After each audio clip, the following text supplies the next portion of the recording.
Un quatrième exercice sur les similitudes indirectes. Je vous propose d'arrêter la vidéo et de bien réfléchir aux différentes questions avant de poursuivre le visionnage. Alors, la figure à laquelle on doit aboutir est la suivante. Donc, un triangle ABC équilatéral, c'est important. Les trois milieux des trois côtés, les trois médianes, le centre de gravité G. Ici, on doit ouvrir une parenthèse. L'emplacement du centre de gravité dans un triangle quelconque est très important.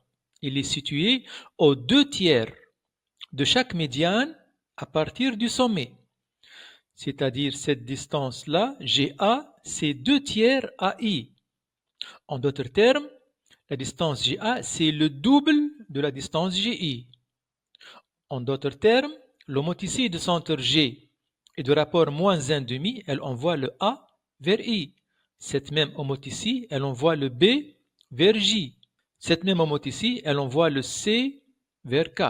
Ou si vous voulez, l'homoticie de centre G est de rapport -2, envoie le K vers C. Elle envoie le J vers B. Elle envoie le I vers A. Ça, c'est premièrement. Deuxièmement, ce quadrilatère formé par les trois milieux et le sommet A forme un parallélogramme en général dans un triangle quelconque. Ici, ça forme un losange, mais on peut se contenter que c'est un parallélogramme. De même, les trois milieux avec ce sommet forment un parallélogramme. De même, les trois milieux avec le sommet, ce sommet-là, est un parallélogramme. Donc, si je vous dis, soit par exemple Q, le milieu de IJ, il sera aussi milieu de KC. Commençons. Alors, il nous donne une similitude indirecte S1 qui envoie le J vers A et le K vers I. Et il nous demande de déterminer le rapport et le centre. Alors, pour le rapport, distance d'arrivée sur distance de départ, AI sur JK. AI, c'est une médiane dans un triangle équilatéral, donc c'est aussi une hauteur. Elle est égale à côté multiplié par racine 3 sur 2. JK, segment joignant deux milieux, donc c'est la moitié du troisième côté, donc BC sur 2, BC c'est égal à AB, donc AB sur 2. Je simplifie, je trouve racine de 3. Le centre, il nous demande le centre d'une similitude indirecte, sachant les images de deux points distincts. Si on appelle oméga le centre, l'image de oméga sera oméga. On aura oméga A sur oméga J égale A au rapport. Racine 3, donc oméga appartient à l'ensemble des points M, tel que MA sur MJ égale racine 3, qui est un cercle. De même, le oméga appartient à l'ensemble des points M, tel que MI sur MK égale racine 3, c'est un autre cercle. On cherche l'intersection, on exclut un point et il reste le centre. Mais elle est un peu longue et pratiquement on ne l'utilise pas. Dans ce cas-là, qu'est-ce qu'on utilise? Parfois, il nous donne un point qui se répète parmi ces quatre. Par exemple, le J, il est envoyé vers A et le A, le même A, il est envoyé vers B, par exemple. À ce moment-là, on compose la similitude indirecte par elle-même. Ça va nous donner une homoticie. Cette homoticie nous permettra d'écrire une relation vectorielle qui nous permettra à identifier le centre. Mais dans ce cas-là, qu'est-ce qu'on va faire? Ici, on va faire autre chose. Ici, on va conjecturer ou, si vous voulez, tâtonner. Si J il est envoyé sur A et le K envoyé sur I, le milieu, où est-ce qu'il sera envoyé? Il sera envoyé sur le milieu de AI. Alors, O égale J étoile K, donc l'image de O sera le milieu du segment F de J, F de K, car une similitude conserve le barycentre et le milieu c'est un cas particulier du barycentre. Ceci entraîne que S1 de O c'est quoi S1 de J? A, S1 de K c'est I. A étoile I, c'est-à-dire le milieu du segment AI. Donc S1 de O égale à O. Mais ici on doit remarquer pourquoi le milieu de AI c'est O. Comme je l'ai dit tout à l'heure, ce quadrilatère est un parallélogramme. Dans ce cas particulier, c'est un losange, mais il nous suffit de le considérer comme parallélogramme. Donc le point O qui est milieu de KJ sera milieu de AI aussi. Donc notre similitude indirecte admet un point invariant. Est-ce qu'il est unique? Oui, car le rapport il est différent de 1. Donc c'est lui le centre. La deuxième question, de quoi s'agit-il? Donc il me donne une deuxième similitude indirecte, S2, de centre A, et qui envoie K sur C. Le centre c'est A, elle envoie le K sur C, et il me demande quoi? Il me demande les images de O et J par cette similitude S2. Je commence par le rapport AC sur AK. Donc AC sur AK, il est clair que c'est égal à 2. N'oubliez pas que le triangle est équilatéral. Je passe à l'axe. L'axe porte la bisectrice intérieure de l'angle KAC. Chaque fois qu'on me donne le centre et l'image d'un point, l'axe est connu. Centre A, l'on voit le K vers C. L'axe porte la bisectrice intérieure de l'angle KAC. Donc c'est AI.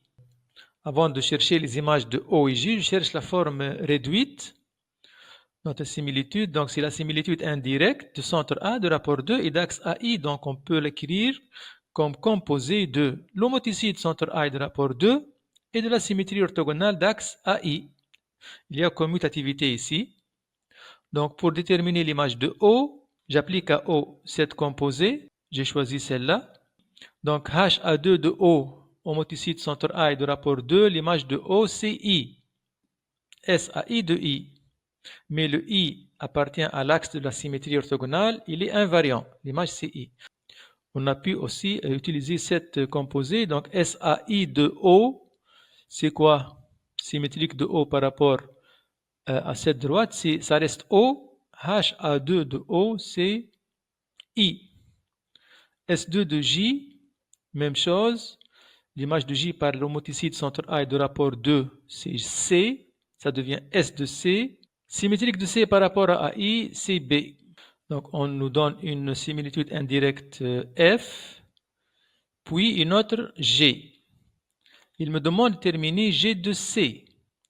Alors j'applique à C cette composée. Alors c'est quoi le symétrique de C par rapport à la droite BJ? Symétrique de C par rapport à BJ, c'est A. Donc c'est H de A. Alors, c'est quoi l'image de A par l'homoticide centre G de rapport moins 1,5? Centre G de rapport moins 1,5. Où est-ce que l'on voit le A? N'oubliez pas l'emplacement du centre de gravité sur une médiane. Il est situé aux 2/3 de chaque médiane à partir du sommet. En d'autres termes, cette longueur est le double de celle-là. Donc, l'homoticide centre G de rapport moins 1,5 va envoyer le A en I.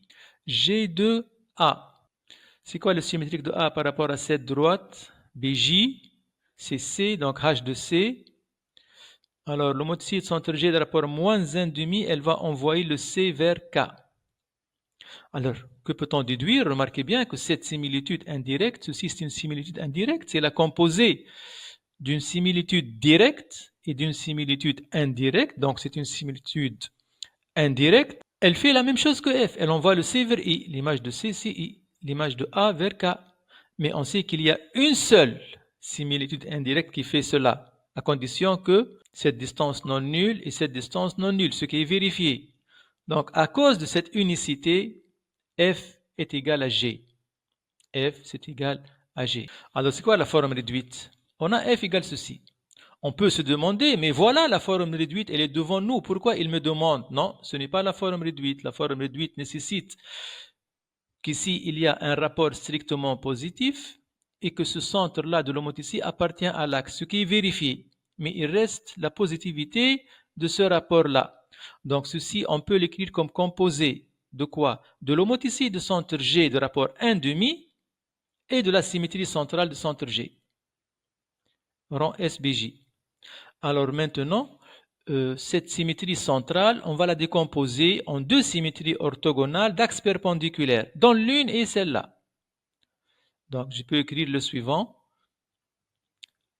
Donc, n'oubliez pas, il m'a donné une droite delta ici, parallèle, n'est-ce pas? Droite delta parallèle à AC, donc perpendiculaire à BJ. Donc, je peux écrire la symétrie centrale de centre G comme composé. S delta rend SBJ. Alors, n'oubliez pas, SBJ rend SBJ, c'est l'identité. Qu'est-ce qui reste? Il reste seulement cette composée-là. Voilà la forme réduite de la similitude indirecte F.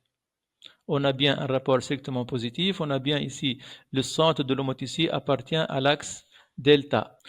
Alors, c'est quoi F de B? J'applique à B cette composée. S delta de B, donc j'aurai un point à l'extérieur de cette figure-là, donc je vais changer, je vais prendre S delta rang H, HG 1 demi de B. Ah, ici il y a un point P et ici il y a un autre point Q. Le point P, il m'a dit c'est le milieu de BG et le point Q, c'est le milieu de IJ.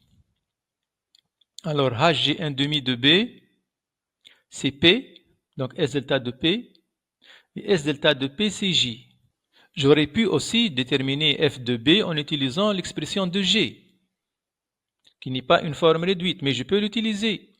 Donc, SBJ de B, c'est B, car le B appartient à l'axe de la symétrie orthogonale, donc H de B, HG moins 1 demi de B. Alors, le moticide centre G de rapport à moins 1 demi, où est-ce qu'elle va envoyer le B? Vers J.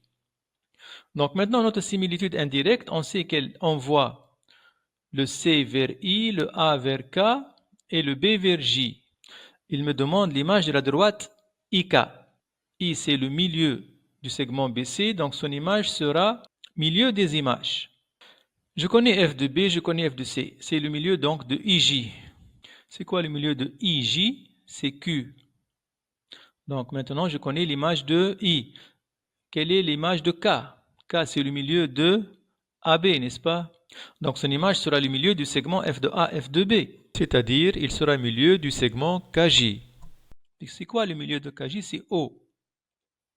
Donc maintenant, l'image de la droite IK, c'est la droite OQ. Merci pour votre attention et à bientôt.